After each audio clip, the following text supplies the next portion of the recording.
Hello, everyone. Today, I would like to introduce our company's water leakage alarm to you. The water leakage alarm mainly consists of four parts. First, a power supply. Second, the electric well. Third, the alarm host. Fourth, the sensing line. The sensor is responsible for detecting water leakage, and the host is responsible for giving an alarm. Now, let's simulate a slight water leakage. Look, when water droplets appear, after the host receives the signal, it will immediately activate the sound and light alarm.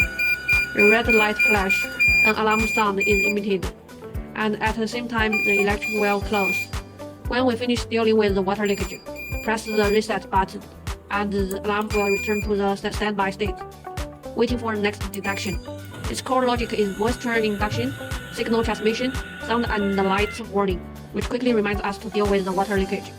This alarm is not only suitable for household water pipes, but also can be used in scenarios such as industrial wells and fire pipelines.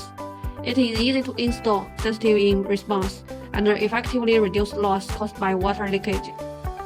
The above is the working principle of the water leakage alarm. If you want to know more details, please feel free to ask.